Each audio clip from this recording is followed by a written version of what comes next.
وإذا قرئ القرآن فاستمعوا له وأنصتوا لعلكم ترحمون.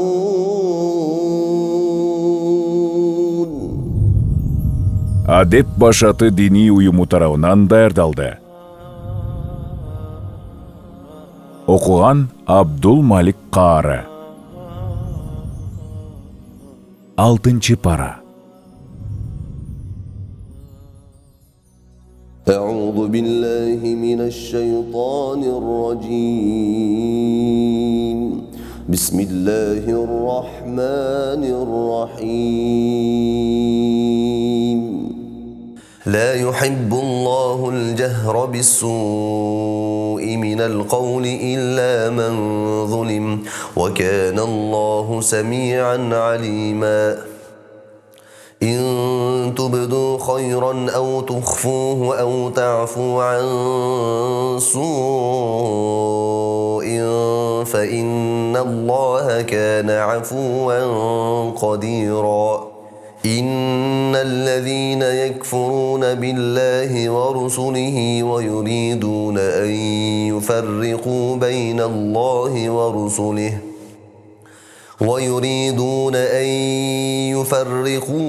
الله ورسله ويقولون نؤمن ببعض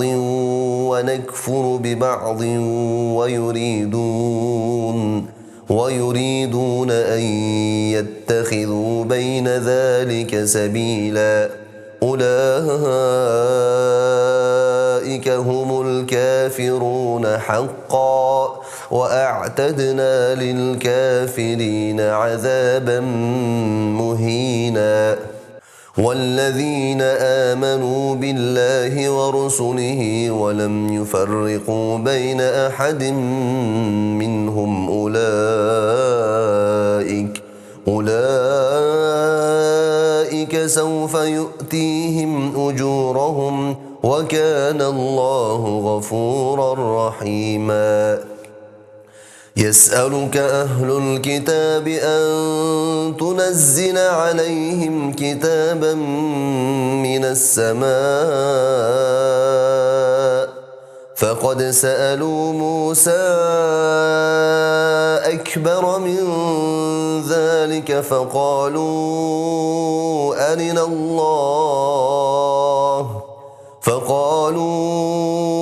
أرنا الله جهرة فأخذتهم الصاعقة بظلمهم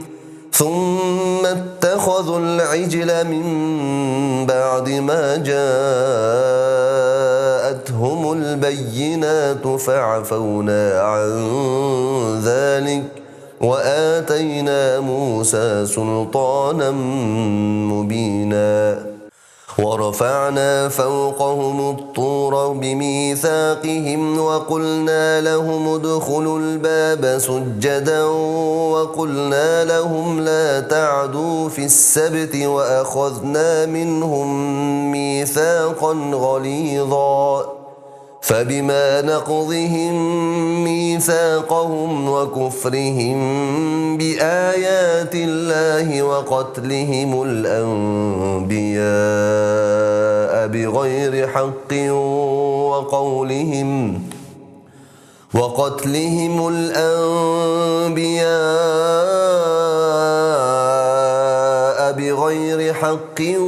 وقولهم قلوبنا غلف بل طبع الله عليها بكفرهم فلا يؤمنون إلا قليلا.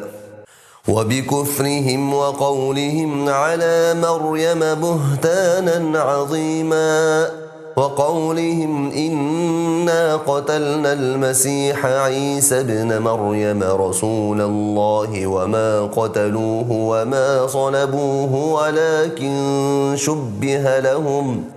وإن الذين اختلفوا فيه لفي شك منه ما لهم به من علم إلا اتباع الظن وما قتلوه يقينا بل رفعه الله إليه وكان الله عزيزا حكيما وإن من أهل الكتاب إلا ليؤمنن به قبل موته ويوم القيامة يكون عليهم شهيدا فبظلم من الذين هادوا حرمنا عليهم طيبات أحلت لهم وبصدهم عن سبيل الله كثيرا وأخذهم الربا وقد نهوا عنه وأكلهم أموال الناس بالباطل وأعتدنا للكافرين منهم عذابا أليما لكن الراسخون في العلم منهم والمؤمنون يؤمنون بما أنزل إليك وما أنزل من قبلك والمقيمين الصلاة والمؤتون الزكاة والمؤمنون بالله واليوم الآخر أولئك سنؤتيهم أجرا عظيما إنا أوحينا إليك كما أوحينا إلى نوح والنبيين من بعده وأوحينا إلى إبراهيم وإسماعيل وإسحاق ويعقوب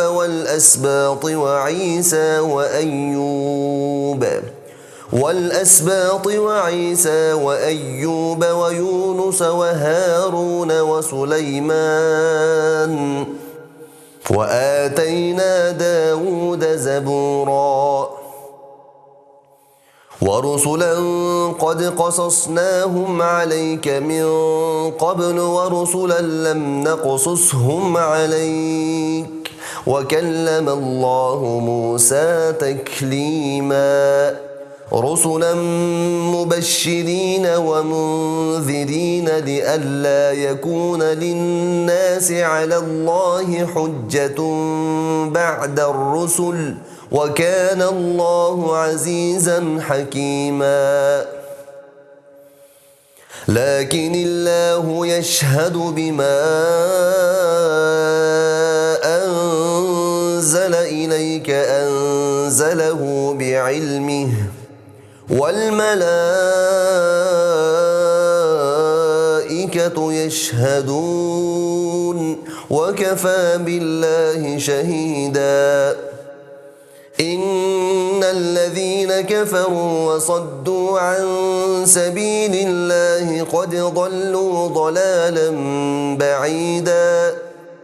إن الذين كفروا وظلموا لم يكن الله ليغفر لهم ولا ليهديهم طريقا إلا طريق جهنم خالدين فيها أبدا وكان ذلك على الله يسيرا يا أيها الناس قد جاءكم الرسول بالحق من ربكم فآمنوا خيرا لكم وإن تكفروا فإن لله ما في السماوات والأرض وكان الله عليما حكيما يا أهل الكتاب لا تغلوا في دينكم ولا تقولوا على الله إلا الحق إنما المسيح عيسى ابن مريم رسول الله وكلمته ألقاها إلى مريم فآمنوا بالله ورسله ولا تقولوا ثلاثة انتهوا خيرا لكم إنما الله إله واحد سبحانه أن يكون له ولد له ما في السماوات وما في الأرض وكفى بالله وكيلا لن يستنكف المسيح أن يكون عبدا لله ولا الملائكة المقربون ومن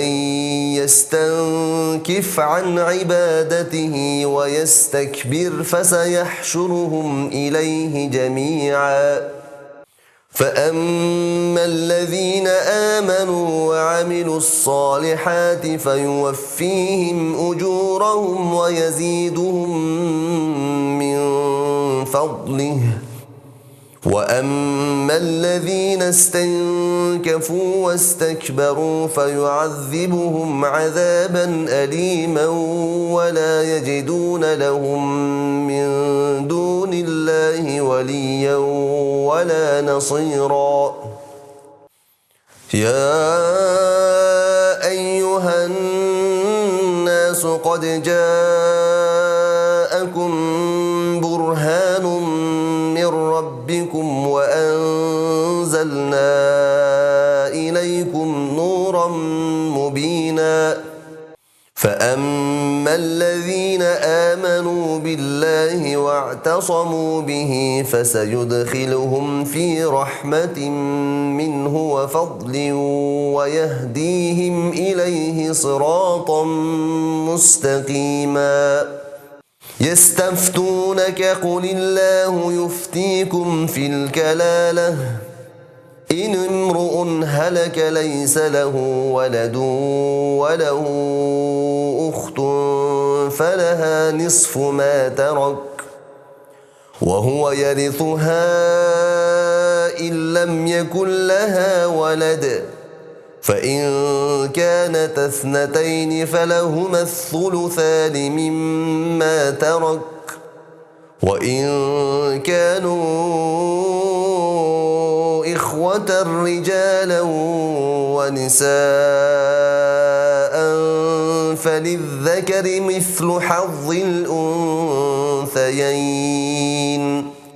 يبين الله لكم أن تضلوا والله بكل شيء عليم بسم الله الرحمن الرحيم يا أيها الذين آمنوا أوفوا بالعقود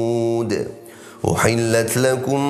بهيمة الأنعام إلا ما يتلى عليكم غير محل الصيد وأنتم حرم إن الله يحكم ما يريد يا أيها الذين آمنوا لا تحلوا شعائر الله ولا الشهر الحرام ولا الهدي ولا القلائد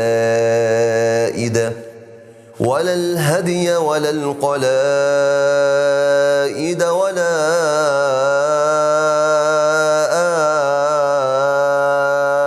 آمين البيت الحرام يبتغون فضلا من ربهم ورضوانا وإذا حللتم فاصطادوا ولا يجرمنكم شنآن قوم أن صدوكم عن المسجد الحرام أن تعتدوا وتعاونوا على البر والتقوى ولا تعاونوا على الإثم والعدوان واتقوا الله إن الله شديد العقاب حرمت عليكم الميتة والدم ولحم الخنزير وما أهل لغير الله به والمنخنقة والمنخنقة والموقوذة والمتردية والنطيحة وما أكل السبع إلا ما ذكيتم وما ذبح على النصب وأن تستقسموا بالأزلام ذلكم فسق. اليوم يئس الذين كفروا من دينكم فلا تخشوهم واخشون. اليوم أكملت لكم دينكم وأتممت عليكم نعمتي ورضيت لكم الإسلام دينا. فمن اضطر في مخمصة غير متجانف لإثم فإن الله غفور رحيم. يسألونك ماذا أحل لهم قل أحل لكم الطيبات وما علمتم من الجوارح مكلبين تعلمونهن مما علمكم الله فكلوا مما أمسكن عليكم واذكروا اسم الله عليه واتقوا الله إن الله سريع الحساب. اليوم أحل لكم الطيبات وطعام الذين أوتوا الكتاب حل لكم وطعامكم حل لهم والمحصنات من المؤمنات والمحصنات من الذين أوتوا الكتاب من قبلكم إذا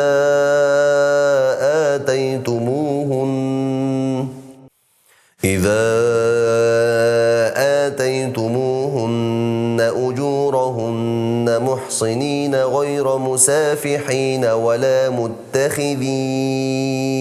أخدان ومن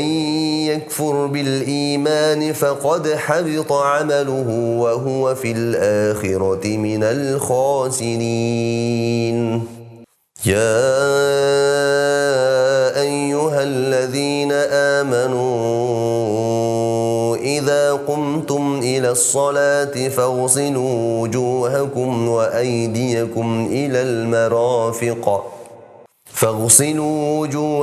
وأيديكم إلى المرافق وامسحوا برؤوسكم وأرجلكم إلى الكعبين وإن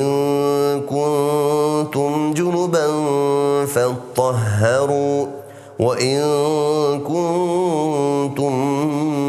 مرضى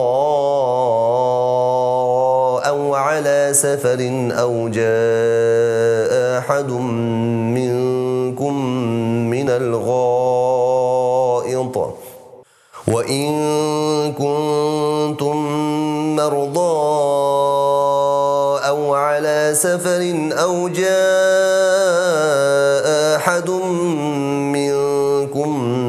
الغائط أو لامستم النساء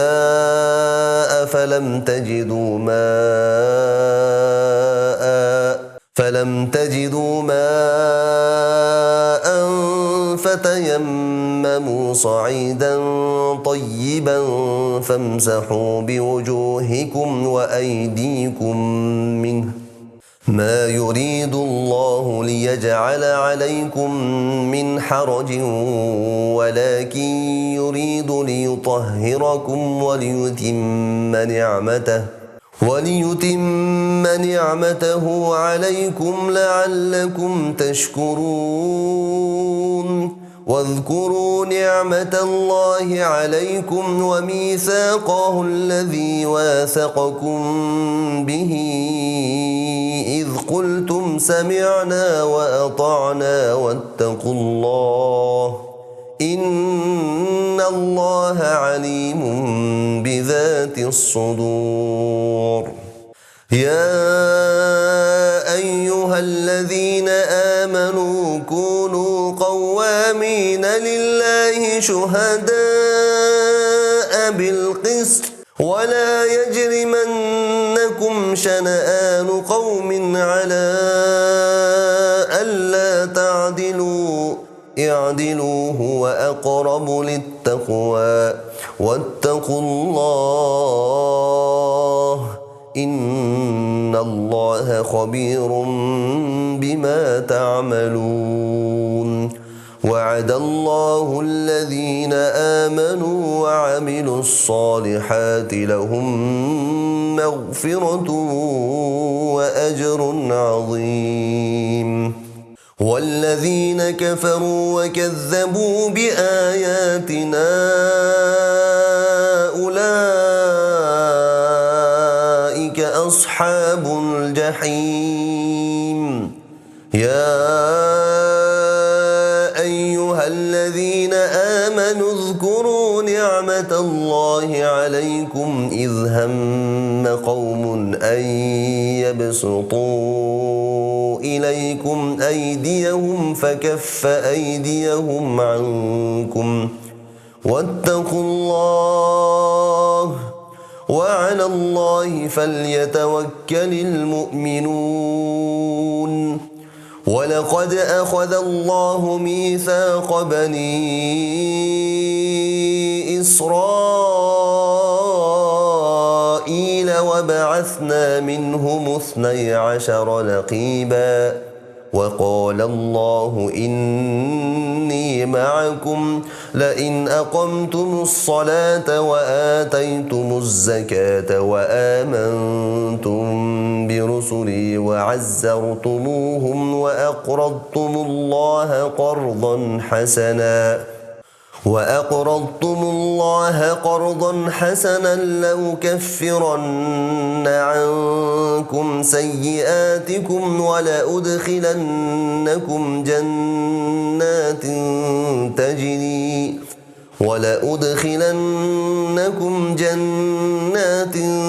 تجري من تحتها الأنهار فمن كفر بعد ذلك منكم فقد ضل سواء السبيل فبما نقضهم ميثاقهم لعناهم وجعلنا قلوبهم قاسية يحرفون الكلم عن مواضعه ونسوا حظا مما ذكروا به ولا تزال تطلع على خائنة منهم إلا قليلا منهم فاعف عنهم واصفح إن الله يحب المحسنين ومن الذين قالوا إنا نصارى أخذنا ميثاقهم فنسوا حظا مما ذكروا به فأغرينا بينهم العداوة والبغضاء إلى يوم القيامة وسوف ينبئهم الله بما كانوا يصنعون يا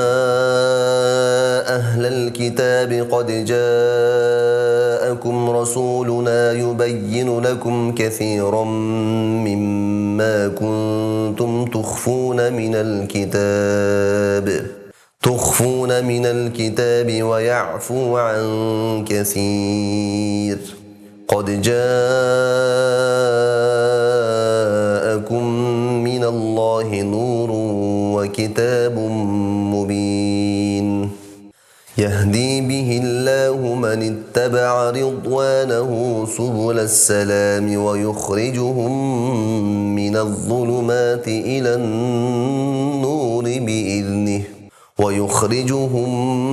الظلمات إلى النور بإذنه ويهديهم إلى صراط مستقيم لقد كفر الذين قالوا إن الله هو المسيح ابن مريم قل فمن يملك من الله شيئا إن أراد أن يهلك المسيح ابن مريم وأمه ومن في الأرض جميعا ولله ملك السماوات والأرض وما بينهما يخلق ما يشاء والله على كل شيء قدير. وقالت اليهود والنصارى نحن أبناء الله وأحباؤه قل فلم يعذبكم بذنوبكم بل أنتم بشر ممن خلق يغفر لمن يشاء ويعذب من يشاء ولله ملك السماوات والأرض وما بينهما وإليه المصير. يا أهل الكتاب قد جاءكم رسولنا يبين لكم على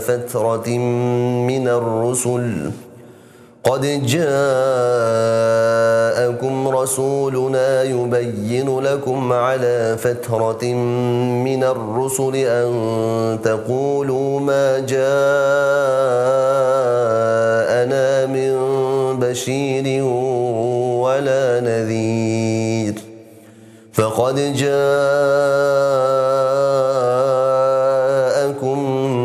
بشير ونذير والله على كل شيء قدير. وإذ قال موسى لقومه يا قوم اذكروا نعمة الله عليكم إذ جعل فيكم أنبياء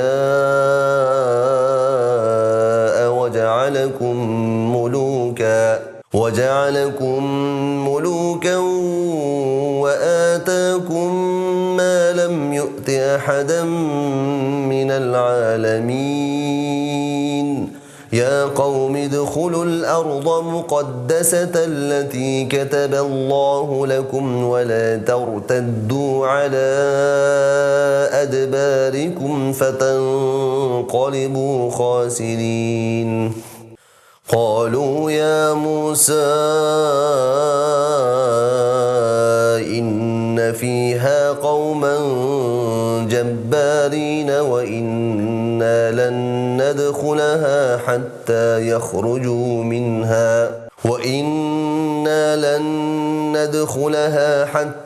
يخرجوا منها فإن يخرجوا منها فإنا داخلون. قال رجلان من الذين يخافون أنعم الله عليهم ادخلوا عليهم الباب فإذا دخلتموه فإنكم غالبون وعلى الله فتوكلوا إن كنتم مؤمنين. قالوا يا موسى إنا لن ندخلها أبدا ما داموا فيها فاذهب أنت وربك فقاتلا إنا هاهنا قاعدون. قال رب إني لا أملك إلا نفسي وأخي فافرق بيننا وبين القوم الفاسقين. قال فإنها محرمة عليهم 40 سنة يتيهون في الأرض فلا تأس على القوم الفاسقين. واتل عليهم نبأ ابني آدم بالحق إذ قربا قربانا فتقبل من أحدهما ولم يتقبل من الآخر قال لأقتلنك قال إنما يتقبل الله من المتقين. لئن بسطت إلي يدك لتقتلني ما أنا بباسط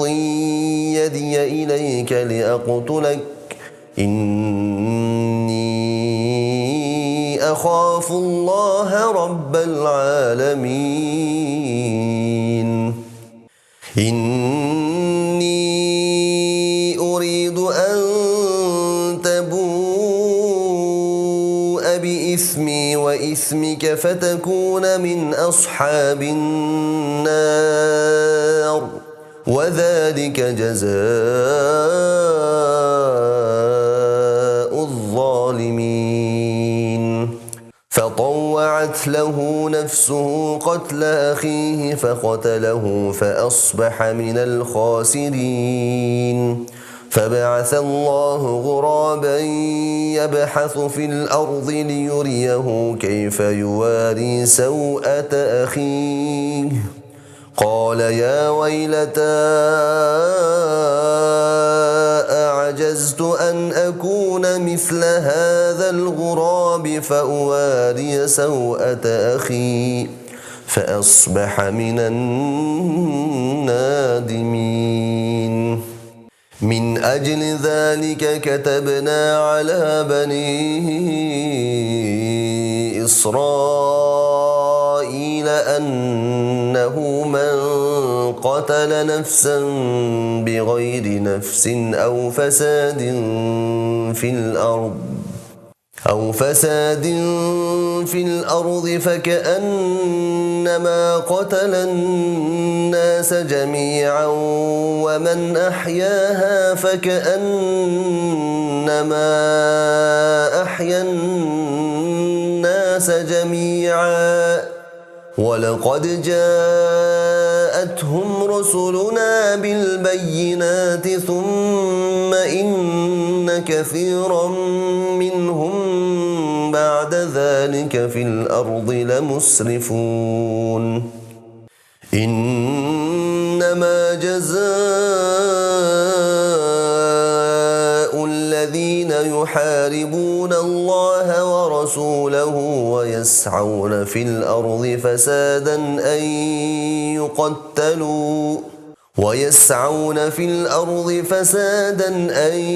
يقتلوا أو يصلبوا أو تقطع أيديهم وأرجلهم من خلاف أو ينفوا من الأرض ذلك لهم خزي في الدنيا ولهم في الآخرة عذاب عظيم إلا الذين تابوا من قبل أن تقدروا عليهم فاعلموا أن الله غفور رحيم يا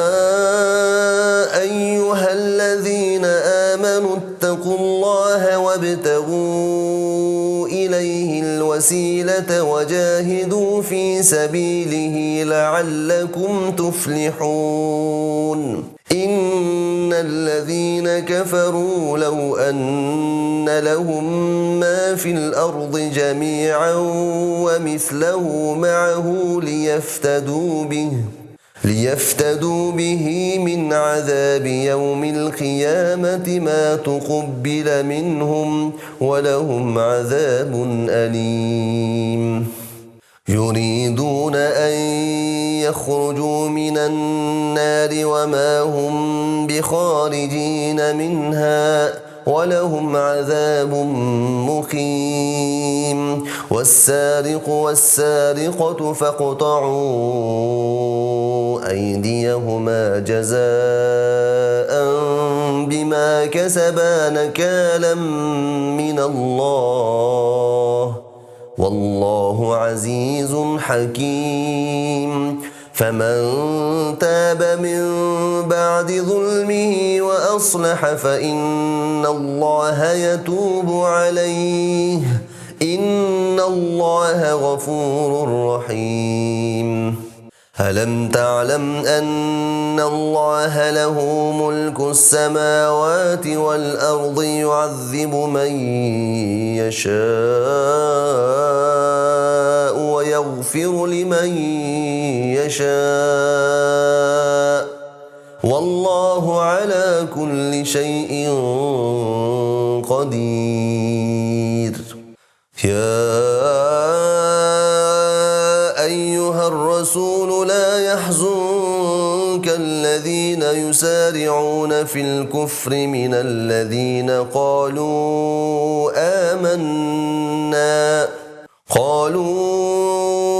آمنا بأفواههم ولم تؤمن قلوبهم ومن الذين هادوا سماعون للكذب سماعون لقوم آخرين لم يأتوك يحرفون الكلم من بعد مواضعه يقولون إن أوتيتم هذا فخذوه وإن لم تؤتوه فاحذروا ومن يرد الله فتنته فلن تملك له من الله شيئا أولئك الذين لم يرد الله أن يطهر قلوبهم لهم في الدنيا خزي ولهم في الآخرة عذاب عظيم. سماعون للكذب أكالون للسحت فإن جاءوك فاحكم بينهم أو أعرض عنهم وإن تعرض عنهم فلن يضروك شيئا وإن حكمت فاحكم بينهم بالقسط إن الله يحب المقسطين. وكيف يحكمونك وعندهم التوراة فيها حكم الله ثم يتولون من بعد ذلك وما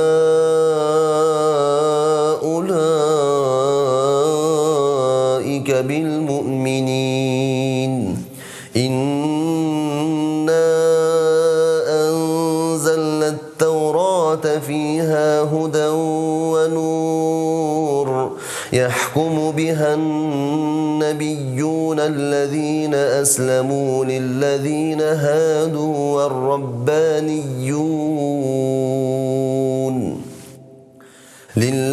هادوا والربانيون والأحبار بما استحفظوا من كتاب الله وكانوا عليه شهداء فلا تخشوا الناس واخشوني ولا تشتروا بآياتي ثمنا قليلا ومن لم يحكم بما أنزل الله فأولئك هم الكافرون. وكتبنا عليهم فيها أن النفس بالنفس والعين بالعين والأنف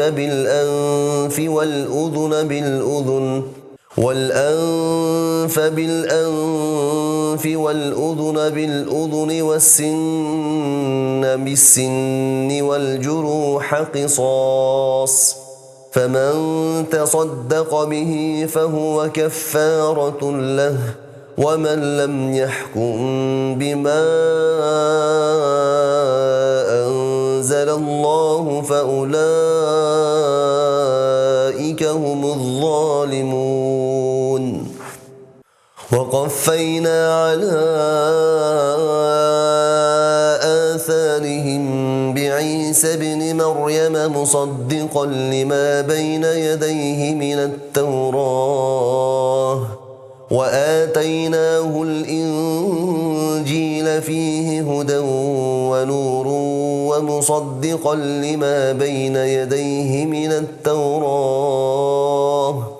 ومصدقا لما بين يديه من التوراة وهدى وموعظة للمتقين وليحكم أهل الإنجيل بما أنزل الله فيه ومن لم يحكم بما أنزل الله فأولئك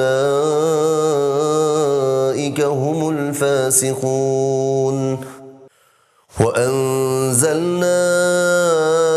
إليك الكتاب بالحق مصدقا لما بين يديه من الكتاب ومهيمنا عليه فاحكم بينهم بما أنزل الله ولا تتبع أهواءهم عما جاءك من الحق لكل جعلنا منكم شرعة ومنهاجا ولو شاء الله لجعلكم أمة واحدة ولكن ليبلوكم فيما آتاكم فاستبقوا الخيرات إلى الله مرجعكم جميعا فينبئكم بما كنتم فيه تختلفون وأن احكم بينهم بما أنزل الله ولا تتبع أهواءهم واحذرهم أن يفتنوك عن بعض ما أنزل الله إليك فإن تولوا فاعلم أنما يريد الله أن يصيبهم ببعض ذنوبهم وإن كثيرا من الناس لفاسقون أفحكم الجاهلية يبغون ومن أحسن من الله حكما لقوم يوقنون يا أيها الذين آمنوا لا تتخذوا اليهود والنصارى أولياء بعضهم أولياء بعض ومن يتولهم منكم فإنه منهم إن الله لا يهدي القوم الظالمين فترى الذين في قلوبهم مرض يسارعون فيهم يقولون نخشى أن تصيبنا دائرة فعسى الله أن يأتي بالفتح أو أمر من عنده فيصبحوا على ما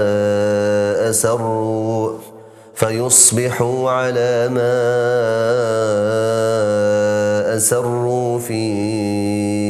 أنفسهم نادمين ويقول الذين آمنوا أهؤلاء الذين أقسموا بالله جهد أيمانهم إنهم لمعكم حبطت أعمالهم فأصبحوا خاسرين يا أيها الذين آمنوا من يرتد منكم عن دينه فسوف يأتي الله بقوم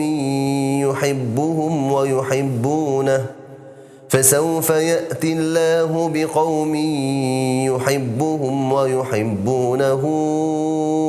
أذلة على المؤمنين أعزة على الكافرين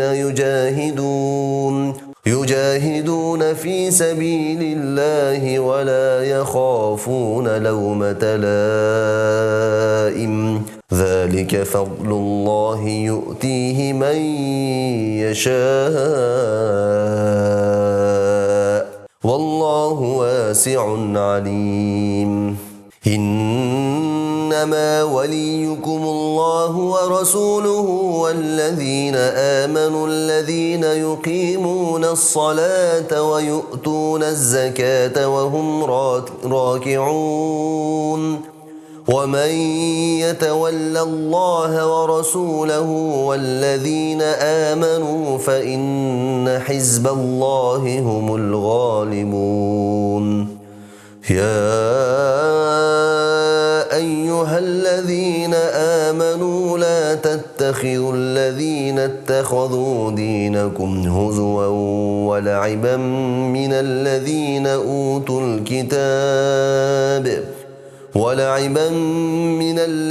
أوتوا الكتاب من قبلكم والكفار أولياء واتقوا الله إن كنتم مؤمنين وإذا ناديتم إلى الصلاة اتخذوها هزوا ولعبا ذلك بأنهم قوم لا يعقلون قل يا أهل الكتاب هل تنقمون منا إلا أن آمنا بالله وما أنزل إلينا وما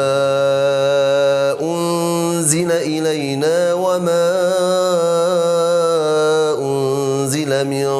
قبل وأن أكثركم فاسقون قل هل أنبئكم بشر من ذلك مثوبة عند الله من لعنه الله وغضب عليه وجعل منهم القردة والخنازير وعبد الطاغوت أولئك شر مكانا وأضل عن سواء السبيل وإذا جاءوكم قالوا آمنا وقد دخلوا بالكفر وهم قد خرجوا به والله أعلم بما كانوا يكتمون وترى كثيرا منهم يسارعون في الإثم والعدوان وأكلهم السحت لبئس ما كانوا يعملون لولا ينهاهم الربانيون والأحبار عن قولهم الإثم وأكلهم السحت لبئس ما كانوا يصنعون وقالت اليهود يد الله مغلولة غلت أيديهم ولعنوا بما قالوا بل يداه مبسوطتان ينفق كيف يشاء وليزيدن كثيرا منهم ما أنزل إليك من ربك طغيانا وكفرا وألقينا بينهم العداوة والبغضاء إلى يوم القيامة كلما أوقدوا نارا للحرب أطفأها الله ويسعون في الأرض فسادا والله لا يحب المفسدين ولو أن أهل الكتاب آمنوا واتقوا لكفرنا عنهم سيئاتهم ولأدخلناهم جنات النعيم ولو أنهم أقاموا التوراة والإنجيل وما أنزل إليهم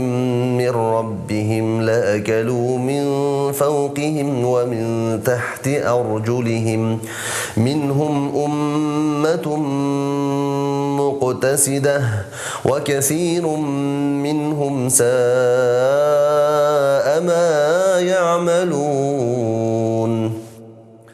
يا أيها الرسول بلغ ما أنزل إليك من ربك وإن لم تفعل فما بلغت رسالته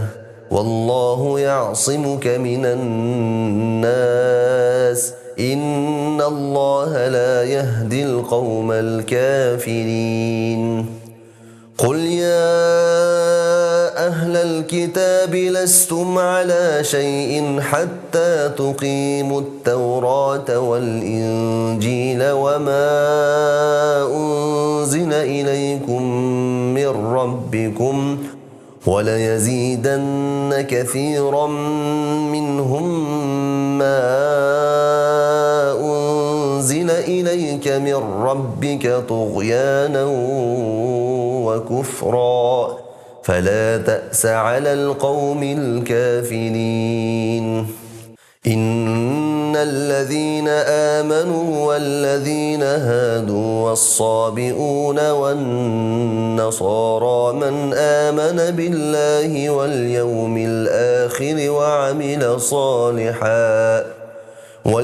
الآخر وعمل صالحا فلا خوف عليهم ولا هم يحزنون. لقد أخذنا ميثاق بني إسرائيل وأرسلنا إليهم رسلا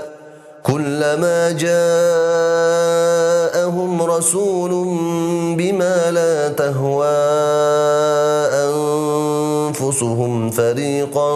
كذبوا وفريقا يقتلون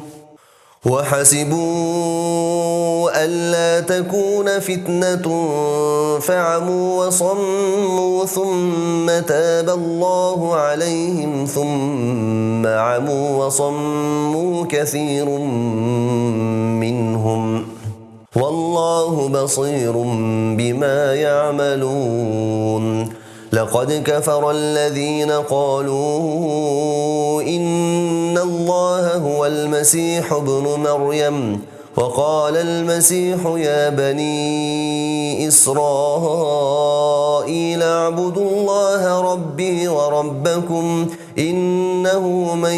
يشرك بالله فقد حرم الله عليه الجنة ومأواه النار وما للظالمين من أنصار. لقد كفر الذين قالوا إن الله ثالث ثلاثة وما من إله إلا إله واحد وإن لم ينتهوا عما يقولون ليمسن الذين كفروا منهم عذاب أليم. أفلا يتوبون إلى الله ويستغفرونه والله غفور رحيم. ما المسيح ابن مريم إلا رسول قد خلت من قبله الرسل وأمه صديقة كانا يأكلان الطعام انظر كيف نبين لهم الآيات ثم انظر أنى يؤفكون. قل أتعبدون من دون الله ما لا يملك لكم ضرا ولا نفعا والله هو السميع العليم. قل يا أهل الكتاب لا تغلوا في دينكم غير الحق ولا تتبعوا أهواء قوم قد ضلوا من قبل قد ضلوا من قبل وأضلوا كثيرا وضلوا عن سواء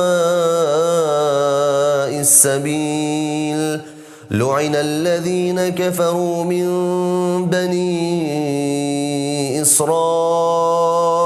على لسان داود وعيسى بن مريم ذلك بما عصوا وكانوا يعتدون كانوا لا يتناهون عن منكر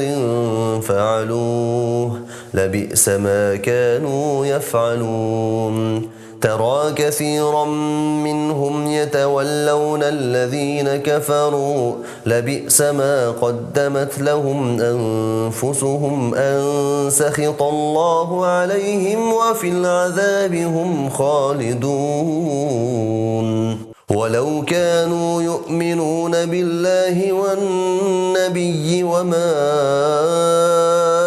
أنزل إليه ما اتخذوهم أولياء ولكن كثيرا منهم فاسقون لتجدن أشد الناس عداوة للذين آمنوا اليهود والذين أشركوا ولتجدن أقربهم مودة للذين آمنوا الذين قالوا إنا نصارى ذلك بأن منهم قسيسين ورهبانا وأنهم لا يستكبرون صدق الله العظيم.